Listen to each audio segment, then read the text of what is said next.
Hello, and thank you so much for joining me again for the Monday Morning Manager. My name is Terry Hollenbach. I'm excited to see that you've joined me today. Instead of episode 6, which will actually be coming next week, this week I'm actually doing a special edition episode of the Monday Morning Manager. And I'm going to have two big focuses for this special edition episode.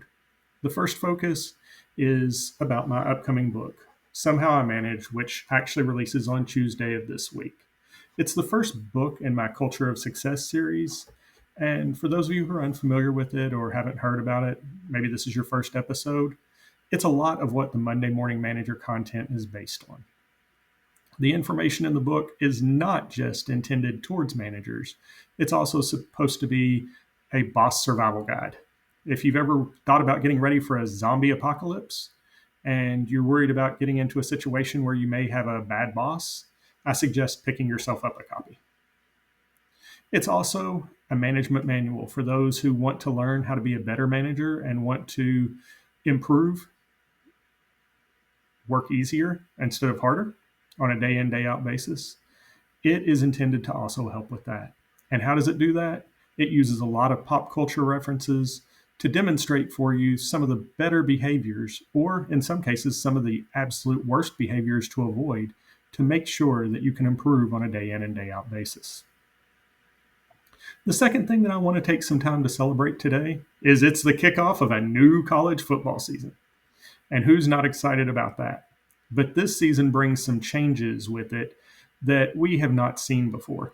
And I want to spend just a few minutes talking about that because it does relate to management and leadership. So without further ado, I'm going to go ahead and kick off this special edition episode of the Monday Morning Manager. So, the first thing that I want to do in this special edition episode in regards to my book is to acknowledge a lot of people who were involved in me being able to write this book. And the first person that I want to acknowledge is my wife, Leanne Hollenbach, long suffering and has had to put up with these pop culture references for decades. She only thought that they would be useful for playing Tuesday night trivia, and it's turned out that they were good for something else long term. Anyway, not only did she read through the book and give me some helpful suggestions and do some editorial corrections, but she has been one of my strongest supporters through the years, and I definitely wanted to make sure to take the time to acknowledge her first. For all of those folks who've worked for me over the years, thank you.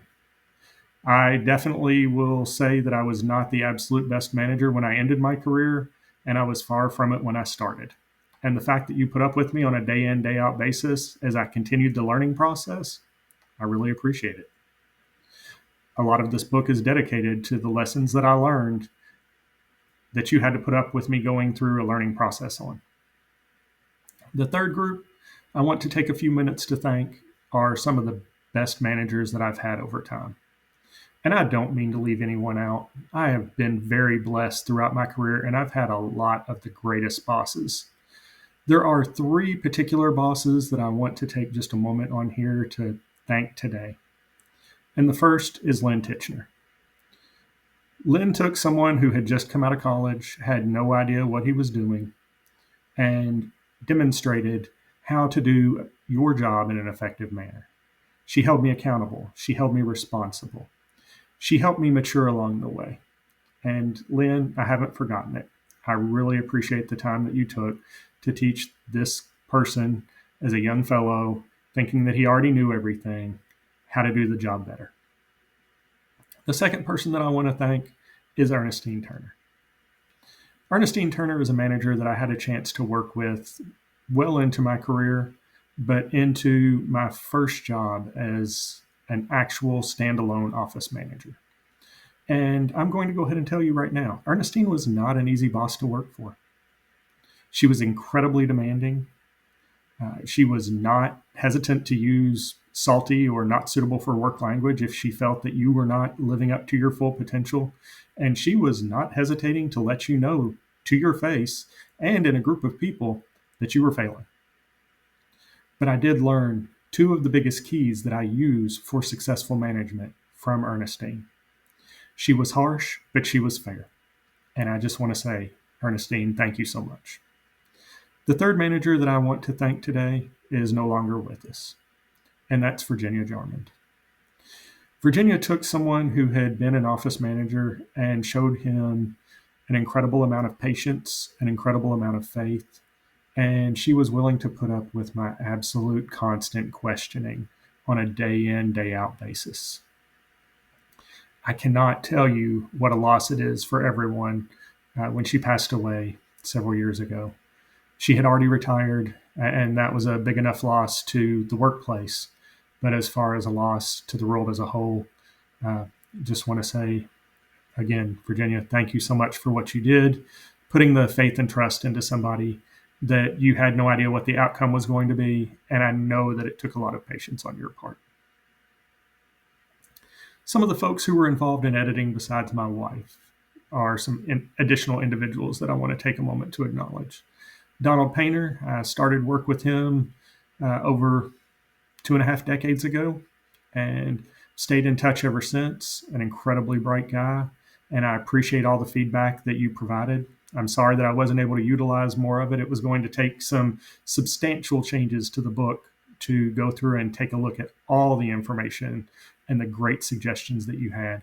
But I appreciate the incredible amount of time that you took to go through and give me some of the detailed feedback that you did. Tammy Hayes, former coworker, I just want to say thank you for going through and making some of those edits. And there are a couple of friends and former coworkers that went through and gave me some feedback on some individual chapters. And I want to say thank you for that as well. I just don't want to keep this video up as much as 45 minutes going through and detailing everyone's names. But you were very much appreciated. And I just wanted to acknowledge the efforts and the time that you took. Now, I said that I had 3 particular managers that I wanted to thank, but I've had, again, lots of great managers throughout time. I don't have time to list them all, and I did try to acknowledge them in the book acknowledgments, but there are several that I left out. If you were unfortunately one of my managers for less than 6 months, I probably didn't get you included. Having worked in an agency that had a lot of turnover, sometimes we did see a lot of changes in management, and I just couldn't fully include absolutely everyone, even though many of you had a substantial impact on me and on my career. All I can say is thank you for that, and I'm sorry that I didn't get you specifically included in this particular book, but I do have 2 more coming out in the short term, so be on the lookout for that, and hopefully I can get you some acknowledgement in there. Now, the next topic that I want to talk about and spend some time on is one of my favorites, and that is college football. I told you I'm very excited for this kickoff of college football season, but we're finding ourselves in an environment that we have never found ourselves really in before. Name, image, and likeness has been a big deal over the last year or two as different schools work along with their conferences and along with the NCAA to figure out what it really means and how they can pay players without running afoul of the rules. And what this has actually ended up doing is it has created more of an employee-employer relationship. Now, the NCAA and ESPN can dispute that all they want. But when you are giving a person a certain amount of money to come to your school and perform a function, I'm sorry, you're entering into an employee-employer relationship. Maybe not legally, I 100% get that, but it has resulted in some changes that we really hadn't seen in the college football landscape before. Before, when a player failed to live up to expectations, a lot of times coaches, especially good coaches, would absorb a lot of the blame for that. They would say that we didn't accurately prepare or we didn't accurately scout for the particular team that we're playing against today. And that's the reason for my team's failure. Now, under this new alignment with name, image, and likeness, these football players are getting paid a lot of money, and coaches don't seem to be as hesitant to throw them under a bus whenever they perform poorly. I saw plenty of that over this weekend for people who unexpectedly lost or unexpectedly were in close games in week 1.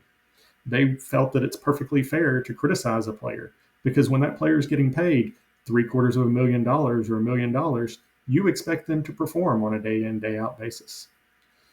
I'm going to be very much looking forward to seeing how NIL and the payments to players continues to impact the employee-employer relationship as we move forward.